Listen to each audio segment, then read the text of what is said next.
स्वागत है। आइए जानते हैं बिहार के शिक्षकों और शिक्षा विभाग से जुड़ी आज की क्या खबरें आई है। पहली बड़ी खबर है कि बिहार के शिक्षा मंत्री विजय कुमार चौधरी ने जारी किया है बयान। शिक्षक भर्ती से जुड़ी टीईटी प्रमाण पत्र की वैधता आजीवन हो गई है।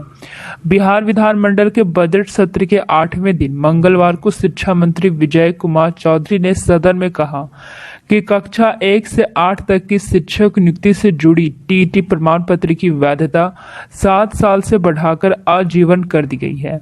उन्होंने कहा कि पिछले साल 29 अगस्त को एनसीटीई की बैठक में इसका निर्णय हुआ था। हालांकि इसका लाभ 29 अक्टूबर 2020 के बाद होने वाली टीईटी परीक्षाओं में उत्तीर्ण अभ्यर्थियों को ही मिल पाएगा। पूर्व में उत्तीर्ण अभ्यर्थियों को लेकर सरकार ने कोई अंतिम फैसला नहीं किया है। फिलहाल पूरा मामला विधि विभाग से परामर्श के लिए विचाराधीन है। एसटीईटी अभ्यर्थियों के लिए शिक्षा विभाग की तरफ से कोई राहत नहीं मिली है। वर्ष 2012 में एसटीईटी परीक्षा उत्तीर्ण करने वाले अभ्यर्थियों की पात्रता की वैधता 7 साल बढ़ा दी गई थी। सरकार ने इसे 2 साल और बढ़ाया था। यह निर्णय जून 2019 में किया गया था। इन अभ्यर्थियों की पात्रता 2021 तक कर दी गई थी। 30,020 शिक्षक की नियुक्ति में दिव्यांग जनों को 4% आरक्षण के प्रावधान पर शिक्षा मंत्री विजय चौधरी ने कहा कि संबंधित मामला न्यायालय में दायर है।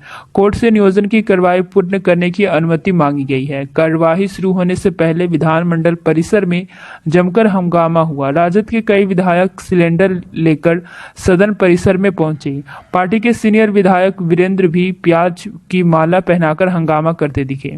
बढ़ती महंगाई को लेकर सरकार के खिलाफ वाम दलों और राजद के विधायक ने नारेबाजी की। रसोई गैस की बढ़ती कीमतों को लेकर सरकार पर निशाना साधा। वहीं सिलेंडर लेकर सदन के परिसर में घुसने के बाद सुरक्षा को लेकर भी सवाल उठने लगे हैं। विधानमंडल परिसर में गैस सिलेंडर लेकर कोई कैसे घुस गया? सुरक्षा कर्मी ने विधायक को सिलेंडर के साथ अंदर जाने की इजाजत कैसे दी? बिहार विधानसभा में विधायक ललित यादव ने समाज कल्याण विभाग में स्थानांतरण को लेकर सवाल किया। उन्होंने कहा कि 20 साल से गैंग बनाकर कई लिपिक एक ही जगह काम कर रहे, जबकि 3 साल के बाद उनका तबादला हो जाना चाहिए। उन्होंने लिपिक धनंद झा और जयनंद झा का जिक्र भी किया। मंत्री मदन साहनी के इसके जवाब में कहा कि दोनों लिपिक को हटाने के लिए जिलाधिकारी को पत्र लिखा गया। इससे विपक्ष के विधायक संतुष्ट नहीं हुए। वे वेल में आकर हंगामा करने लगे। वहीं भाकपा माले विधायक महबूब आलम ने विधानसभा में सोमवार को पटना में छात्रों पर हुई लाठीचार्ज का मामला उठाया। साथ ही पटना की जांच और जिम्मेदार अफसरों पर कार्रवाई की मांग की गई है। वहीं अगली बड़ी खबर यह भी है कि सरकारी स्कूलों में 40 लाख बच्चों की संख्या कम होने और शिक्षा पर सुधारने को लेकर विधानसभा सत्र के 8वें दिन शिक्षा मंत्री पूरी तरह से घिरे नजर आए। विपक्षी विधायक ने एक के बाद कई सवाल सरकार से पूछे, जिसको लेकर शिक्षा मंत्री सरकार का बचाव करते नजर आए। उन्होंने कहा कि सरकारी प्रारंभिक विद्यालय में गुणवत्तापूर्ण शिक्षा के लिए राज्य सरकार प्रयासरत है। शिक्षा मंत्री ने कहा कि सभी अप्रशिक्षित शिक्षक को ट्रेनिंग दी गई। राज्य के मध्य विद्यालय में 90,762 शिक्षक के नियोजन की कार्रवाई की जा रही। वर्ग 1 से 12वीं तक के सभी पुस्तक का e content Bihar publisher text book की वेबसाइट पर उपलब्ध कराया गया। उन्होंने बताया कि विद्या वाहिनी ऐप पर सभी ई कंटेंट उपलब्ध है। वह बिहार की शिक्षा से जुड़े सवालों पर सदन में सरकार की तरफ से जवाब प्रस्तुत कर रहे थे। इस दौरान उन्होंने कहा कि सभी कक्षाओं में 3 माह का विशेष कैचअप कोर्स की व्यवस्था की जा रही।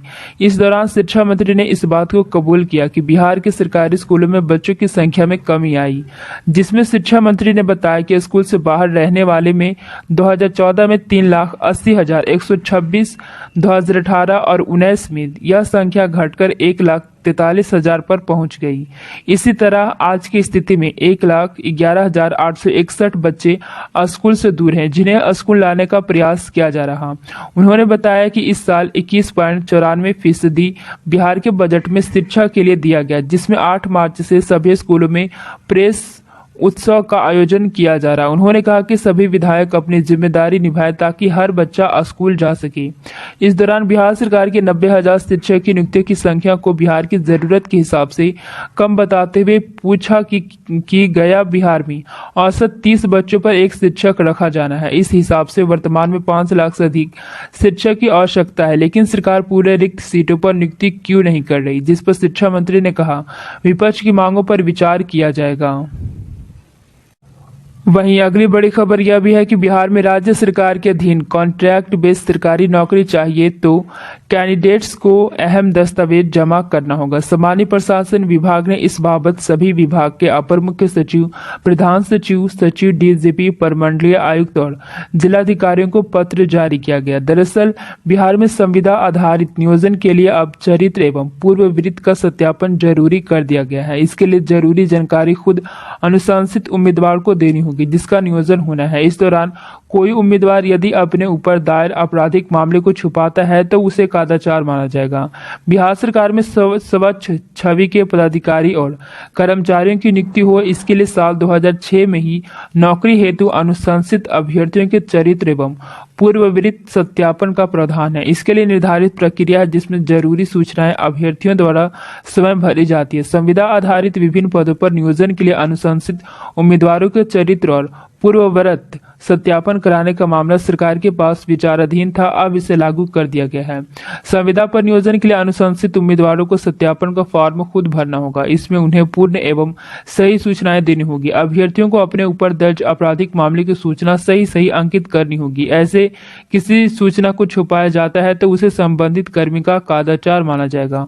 फॉर्म को सत्यापन के लिए संबंधित जिला पदाधिकारी के माध्यम से पुलिस को भेजा जाएगा। चरित्र एवं पूर्ववृत्त के सत्यापित होने के बाद ही सक्षम नियुक्ति प्राधिकार की इजाजत से नियोजन की कार्रवाई की जाएगी। वहीं अगली बड़ी खबर यह भी है कि बिहार में एक जिले के सभी पंचायतों में एक ही दिन होंगे चुनाव। बिहार में प्रमंडलवार पंचायत चुनाव के तहत एक जिले के सभी पंचायत में एक ही दिन में चुनाव संपन्न होगा। एक जिले में किसी भी स्थिति में चुनाव के लिए दो तिथि निर्धारित नहीं होगी। राज्य निर्वाचन आयोग के सचिव योगेंद्र राम ने सोमवार को बताया कि 3-4 प्रमंडल के 3-4 जिले में एक ही साथ चुनाव कराए जा सकते हैं।